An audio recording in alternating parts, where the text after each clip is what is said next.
হয়ে গেল। অনেক সময় কেউ ডিপ্রেশনে থাকলে এটা চিন্তা করে যে আমি সুইসাইড করে নেব, সে যদি আধা ঘন্টা পরে চিন্তা করে যে আমি এটা এখন না করে আধা ঘন্টা পরে করব, তাহলে কিন্তু সে করবে না। মানে সেই সময় যে অসুর শক্তি তার মাথা ছাড়া দিয়ে উঠেছিল, সেটাকে সে আধা ঘন্টার মধ্যে দমনটা করতে পারবে। তো আমরা যে কোনো অসুখ কাজ করতে গেলে তাকে একটু সময়টা দিব, একটা সময়টা দিলেই কিন্তু আবার সেই অসুখ কাজ আমাদের দিয়ে হবে না। এই ক্ষুদিরাম বয়েজ ক্লাবের প্রত্যেকটি সদস্যকে, এখানে লোকেশনটাও খুব ভালো আছে যে অনেক ফাঁকা জায়গাটা মানুষ পায়, যারা দর্শন করতে আসে তারাও খুব ভালোভাবে দর্শনটাও করে। আবার সাংস্কৃতিক অনুষ্ঠানও এখানে হয়। যারা এই বাচ্চাটা খুব সুন্দর একটা উদ্বোধনী সঙ্গীত করলো, আপনারা যারা উপস্থিত আছেন সবাইকে আরেকবার পৌরসভার পক্ষ থেকে অনেক অনেক অভিনন্দন জানাচ্ছি। সবাই আনন্দে থাকবেন, ভালো থাকবেন, সবাই সুস্থ থাকবেন। ধন্যবাদ সবাইকে। ধন্যবাদ স্যার, আপনাকে অনেকটা মূল্যবান সময় আমাদের দেওয়ার জন্য। ক্ষুদিরাম বয়েজ ক্লাবের পক্ষ থেকে আপনার প্রতি চিরকৃতজ্ঞ। হ্যাঁ, মোবাইল।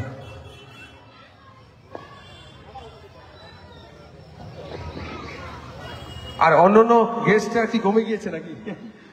আরো যারা ছিলেন, যারা আসবেন মঞ্চে, একটু ভালো লাগবে, কারণ স্যার বেরিয়ে গেলেন।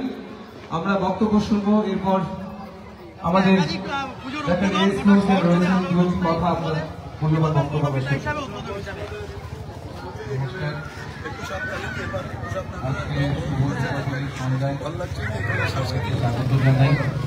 ক্ষুদিরাম বয়েজ ক্লাবের তরফ থেকে সুন্দর আয়োজন করা হয়েছে, প্যান্ডেলটাও খুব ভালো লাগছে। এবার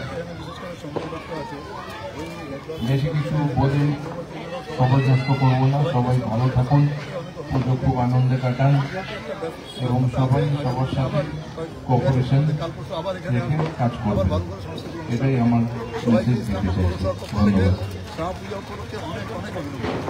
থ্যাংক ইউ স্যার। ঐক্যবদ্ধ এবং সবাই মিলেমিশে কাজ আমরা করি এবং করি বলি 51 বছর বয়সে এসেছি আমরা। স্যারকে অনেক অনেক ধন্যবাদ আর মূল্যবান বক্তব্য দেওয়ার জন্য। আর ঠিক স্যারের মতামত রইল আমাদের কাছে, মাথায় গ্রহণ করলাম। এরপর আমরা ইসলামপুর পৌরসভার 1 নম্বর ওয়ার্ডের কাউন্সিলর মাননীয় কৃষ্ণা দত্ত মহাশয়ের মূল্যবান বক্তব্য আমরা শুনব। উপস্থিত সবাইকে আমার আন্তরিক প্রীতি ও শুভেচ্ছা। শুভ দীপাবলি প্রতি বছরই আসে, আর আমরা এই ক্লাবের ছেলেদের কাছ থেকে নিত্য নতুন উপহার চাহিদা করি, কিন্তু আমরা সেটা দেখি না যে এই বাচ্চা বাচ্চা ছেলেগুলো কি রকম পরিশ্রম করে, যে চাঁদা আদায় করে এরা যে পরিশ্রম করে আমাদের এত সুন্দর উপহার দেয়, সেটা আমরা ভাবি না। কিন্তু সবার কাছে বা গ্রামবাসীর কাছে আমার একটাই অনুরোধ, ওদের কাছে ওদের মাথার উপরে সাহায্যের হাতটা বাড়িয়ে দিবেন। কেন দুর্গাপূজায় প্রত্যেকটা ক্লাবকে সরকার থেকে কিছু সাহায্য দেওয়া হয়, কিন্তু এই কালী পূজায় কোনো সাহায্যের দেওয়া হয় না। এরা চাঁদার মাধ্যমে ও আমাদের কাছে নিত্য নতুন প্রতি বছরই কিছু না কিছু নিত্য নতুন উপহার দেয়। এই বলে আমি সবাইকে ক্লাবের, ক্ষুদিরাম বয়েজ ক্লাবের প্রত্যেকটি সদস্যকে আন্তরিক অভিনন্দন জানাচ্ছি এবং আশা রাখবো ওরা মার কাছে সবাই প্রার্থনা করবেন ওরা যেন সুস্থ থাকে, ভালো থাকে, আর প্রতি বছর যেন আমাদের নিত্য নতুন উপহার দিতে পারে, এই কামনা করবেন সবাই। এই বলে আমি শেষ করছি। ধন্যবাদ আমাদের ইসলামপুর পৌরসভার 1 নম্বর ওয়ার্ড কমিশনার মাননীয় কৃষ্ণ দত্ত মহাশয়কে। খুব ভালো কথা বললেন তিনি, যে দুর্গাপুজোর পরেই দুর্গাপুজোর পরেই একটা সেবা পুজোর একটা চাপ পড়ে যায়।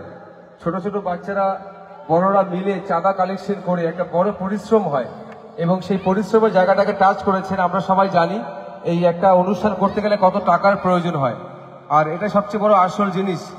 আর তবুও আমরা এই ক্ষুদিরাম বয়েজ ক্লাবের এতটা কম সময়ের মধ্যেও অর্থাৎ দুর্গাপুজো শেষ হতে না হতে লক্ষ্মী পুজো, আবার লক্ষ্মী পুজোর পরপরই আমাদের কালী পুজো চলে আসে। তো এই কম সময়ের মধ্যে এত বড় অ্যারেঞ্জ করা, এত সুন্দর একটা প্যান্ডেল উপহার দেওয়া, এটা কিন্তু কম কথা নয়। একটা জোরে হাততালি দিব আমরা আমাদের ক্ষুদিরাম বয়েজ ক্লাবের জন্য, কর্মকর্তার জন্য, যারা পরিশ্রম করে এখানে এসেছেন। আমরা শুনবো একটা মূল্যবান বক্তব্য, যার কথা না বললেই নয়।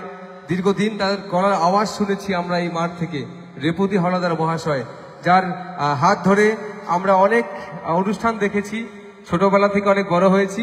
রেপতি হলাদার মহাশয়কে তার মূল্যবান বক্তব্য বলার অনুরোধ করছি।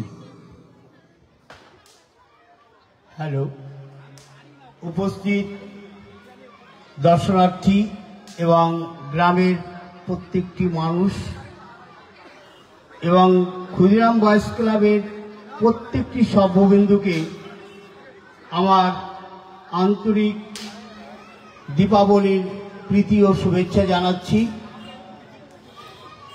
আমাদের এই পুজো এবছরে 51তম পুজো।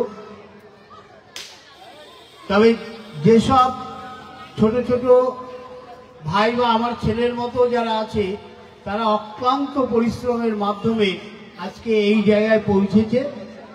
আমি বলবো আপনাদের সহযোগিতা, আপনারা একটু হাত বাড়িয়ে দেন।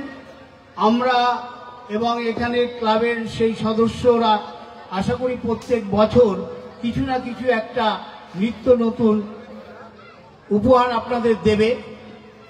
তাই গ্রামের প্রত্যেকটি মানুষকেও বলছি, আপনারা ওদেরকে আপনাদের সহযোগিতার হাত অবশ্য বাড়িয়ে দেবেন।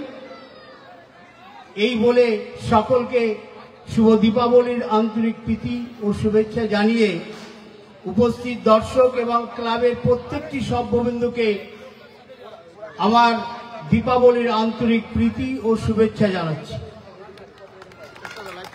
থ্যাংক ইউ সো মাচ কাকু, আপনি দীর্ঘজীবী হন, অত্যন্ত